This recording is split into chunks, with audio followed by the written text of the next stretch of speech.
Welcome, fellow earthlings and potential alien overlords, to the most unbiased, totally not influenced by prawn bribes, review of District 9.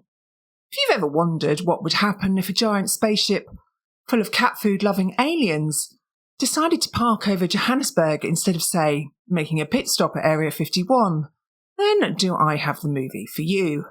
Grab your intergalactic munchies, because we're about to dive into a world where alien rights are as confusing as human bureaucracy, and where prawn isn't just something you eat. Let's see if this film is a sci-fi masterpiece as one of Blomkamp's sci-fi trilogy, or just another case of Houston, we've got a problem. District 9 started life as Alive in Joburg, a short film that caught Peter Jackson's eye, and Jackson had also worked on a Halo adaptation with Blomkamp where the budget had ballooned. After that movie fell through, Jackson was able to secure a $30 million budget, leading to its expansion into a full-blown alien invasion flick. Blomkamp's first feature, and the film took the guerrilla filmmaking route, shooting in Johannesburg's real slums to give us the gritty, documentary-style look of an alien shantytown. They managed to keep costs down by using a small crew, which was perfect for pretending they were just another news team in the middle of an interspecies crisis. The special effects, courtesy of Weta Workshop, the guys who made Gollum look so, well, Gollum, were excellent, turning humans into prawns without breaking the bank. This blend of low-budget magic, real-world locations, and a story that made us laugh, cringe and think turned District 9 into a box-office hit that showed you don't need a galaxy's worth of cash to tell a stellar story. Often overlooked in the movie is the score, composed by Clinton Shorter. The instrumentation within the score is a blend that's as quirky and unique as the film itself.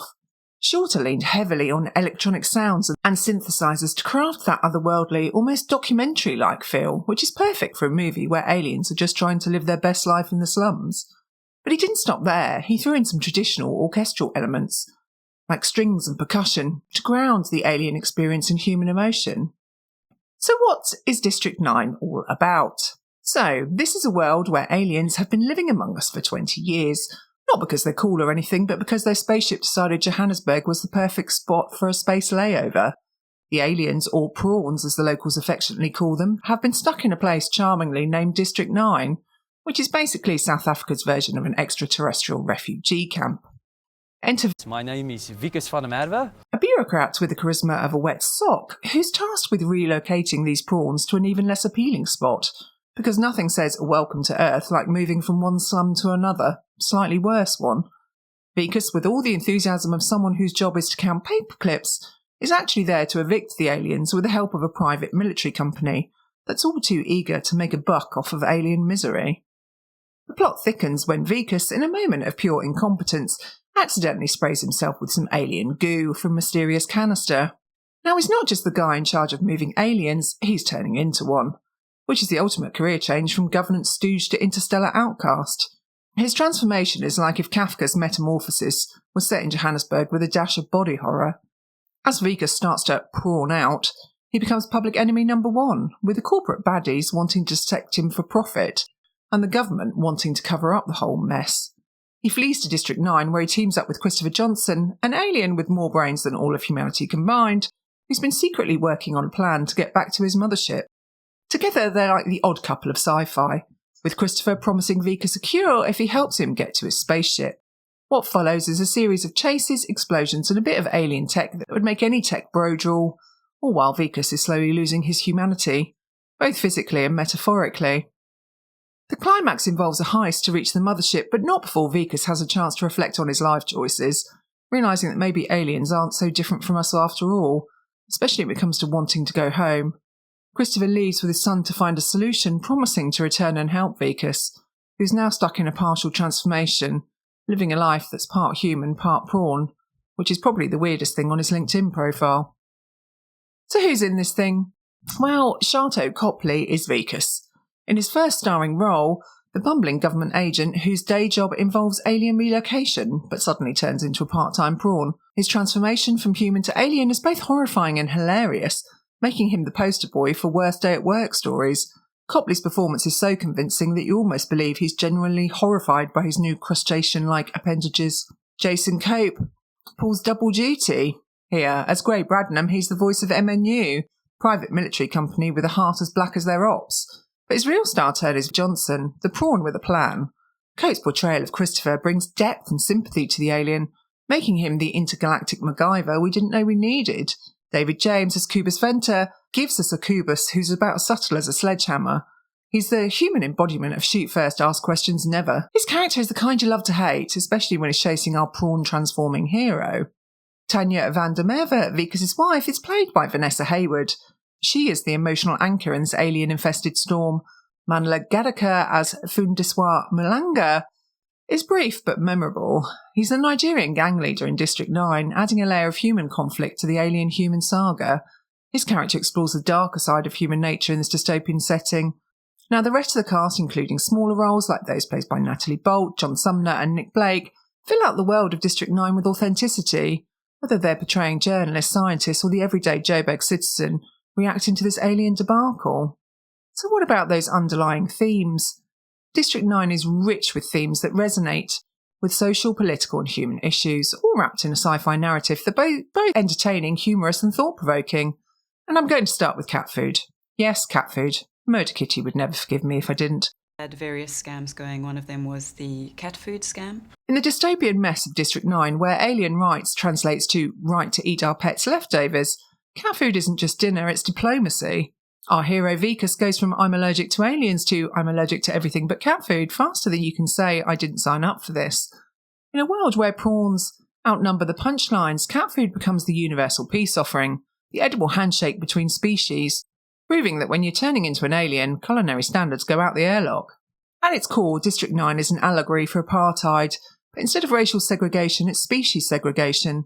The prawns are treated with disdain, fear and exploitation, mirroring real-world prejudices. It's like if humanity said, we've learned nothing from history, so let's just do it with aliens instead. Added to this, there's bureaucracy and corruption with Wikus' job and the way MNU operates, which highlights the absurdity and often inhumane nature of bureaucratic systems. Film pokes fun at how red tape and corporate greed can turn even the simplest task into a dystopian nightmare. It's a reminder that sometimes the real monsters are in suits, not in space. As Wikus transforms into a prawn, his journey is not just physical but emotional.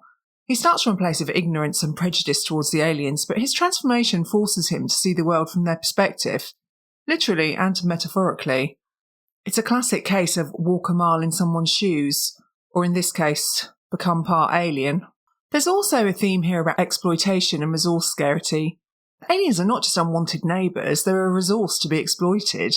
From the technology to the very biology, the humans see them as a commodity. This theme touches on the darker side of capitalism where profit trumps ethics, and it's all fun and games until you're the one being harvested for parts. Wikus' transformation raises questions about what makes us human. Is it our physical form or our actions? As he becomes more alien, he also becomes more compassionate.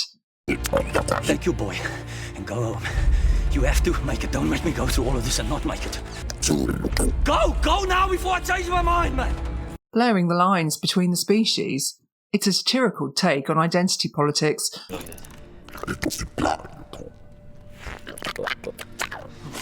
where sometimes you need to lose your human shell to find your humanity.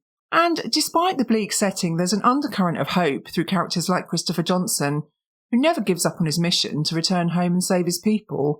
His relationship with his son and his interaction with Wikus show that even in the direst of situations, there's room for resistance, alliance, and the fight for a better future. But my favourite theme is the moral ambiguity.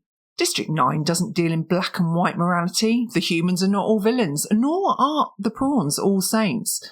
This complexity invites the audience to question their own judgments and biases, making for a narrative that's as much about introspection as it is about action.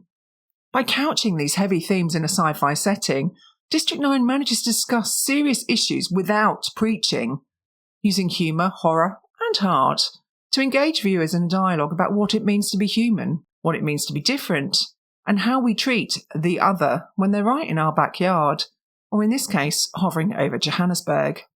The film's documentary-style storytelling was like discovering your history class was secretly a blockbuster. It showed aliens could be more than invaders. They could reflect our societal issues back at us. Now, the critics showered it with awards, giving District 9 4 Oscar nominations. It was the indie film that crashed Hollywood's party and became the life of it. At the box office, it was a revelation with a budget of just under $30 million, District 9 grossed a staggering $115.6 million in the US and Canada alone, with an additional $95.3 million internationally. This was like a small indie film funding a nation's GDP for a year. It taught us you don't need a blockbuster budget to tell a stellar story, just a good narrative and some prawns. Audiences oscillated between horror at the body transformation and laughter at its absurdity, like watching a friend awkwardly turn into a prawn at a barbecue. The film sparked cultural debates, like the friend who brings up politics at dinner, uncomfortable but necessary. So, District 9 didn't just make an impression, it left a crater in sci-fi. It's the film that keeps giving memes, fan theories, and the occasional what if aliens were prawns ponderings. It's a legacy that chuckles. You can be both a success and a brain teaser, while poking fun at humanity. It's a film where aliens are more than just a plot device. They're a mirror to our own messy, complicated world. From its roots in Johannesburg to its unexpected box office bonanza, District 9 has proven that you can make a sci-fi masterpiece with less cash. It's the story that dared to ask, what if we treated aliens like we treat each other? And then gave us the answer in the form of bureaucracy, body horror, and a lot of prawns. So please, hit that like button like you're trying to signal an alien mothership. Leave a comment below.